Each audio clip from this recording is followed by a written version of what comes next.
Digital Circus episode 5 was probably like the best episode yet. The show keeps getting better and better, and not just the show itself, but the animation quality too. Like it just looks better and better. Like the improvement is actually insane.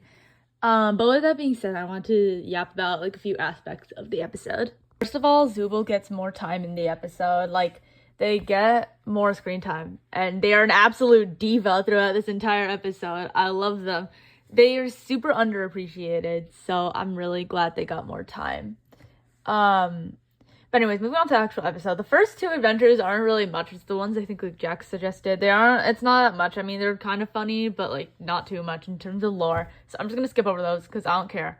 Oh yeah. And the third one though, the one that Gangle suggested, the anime one, that one was like really funny. Like that was not teasing the teasers at all. I was not expecting that. I don't think anyone was. If you showed someone, a fan, from like before this episode aired, that there was gonna be actual Digital Circus anime, it would be canon, bro, no one will believe you.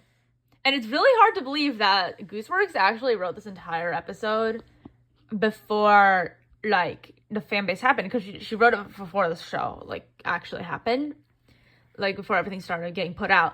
So despite a lot of these adventures actually appearing like AUs or something, popular AUs I've seen online, it's actually not. It's like a complete coincidence.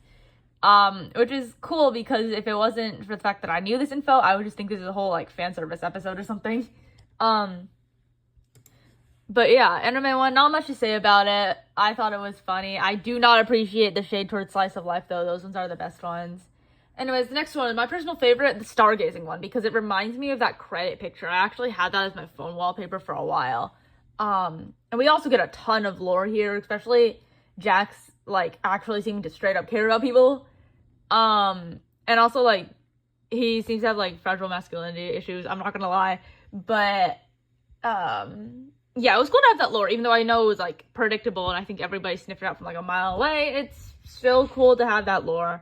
Oh boy, though, the "not anymore" line from Ragatha in this part of the episode, where, you know, Pomni asks Jax if he has any friends, and then Ragatha says "not anymore," that raised a lot of questions. We know that ends up reminding Jax of probably like an abstracted friend, as we see from the intermission later on in the episode. He stops in front of this like frog's door, and it's like crossed out. But, you know, I've heard mixed responses from that line. I've heard a lot of people saying, "Oh, that's a low blow. You don't have to do that. That's too far." I heard other people saying, "Oh, she humbled Jax. Good job. Yay, yippee." But honestly, in my opinion, I genuinely don't think she meant to bring that up. I think she was probably referring to the fact that maybe she and some other alive people just got sick of Jax because he was being so rude, but he just took it the wrong way and caused a huge misunderstanding. Because genuinely, I really do not think Ragatha is like secretly manipulative or just like rude or something. I know some people do, and those people piss me off, but yeah, she's not. But yeah, pretty interesting. And also another thing about the abstracted friend, they might be named Ribbit, considering they're a frog. And also Gooseworks brought this up in a Tumblr post where somebody asked, "Oh, who abstracted before Kaufmo?" And Gooseworks respond, "Ribbit." So, you know, that could mean something. But also in the intermission, we see that Kaufmo's door is crossed out when Jax is running past to Ribbit's room. So that might mean that Jax actually still misses Ribbit. Like, that's pretty sad. Like, he still has not gotten over it. Anyways, to the bar part. The bar part of the episode was pretty cool. We got more lore. Huge lore drop in this section, actually.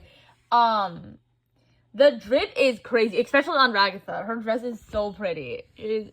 I love her. Anyways, but in this part, this is where Jax, like, ends up asking for, like, something, but he was, like, vegan now, so he can't. That's not really talked about enough, because I think that means a lot. Like, the fact that he's genuinely, like, vegan now, I guess, or, like, you know, for the episode, it either means that Kane is lying about his abilities to not control people's minds, as he stated in episode 1, or he is unaware of his true capabilities. Or another possibility, because I was reading through Twitter and some people said that maybe he's exploiting loopholes because it's not really permanent. Either of these options just are not good. They're all concerning. Anyways, we get lore, and we also get a Breaking Bad reference. But Ragatha, we gotta talk about Ragatha. We got to know her mom was abusive. That means a lot to the lore, especially in the fact that it really disproves that she's a manipulative person. I think she's just traumatized. I think she's trying her best. She does not want to be like her mom. I just want to make that really clear. Anyways, this hit way too close to home. I'm going to move on to the softball part because that was funny. That's like the funny part. The evil counterparts were fun. I really wish we got evil Gangle though. And then we get Maid Dress Jax, which is like fan service because the Glitch Studios, they milk their shit to hell and back. Like, there's all the merch is just Maid Dress Jax now.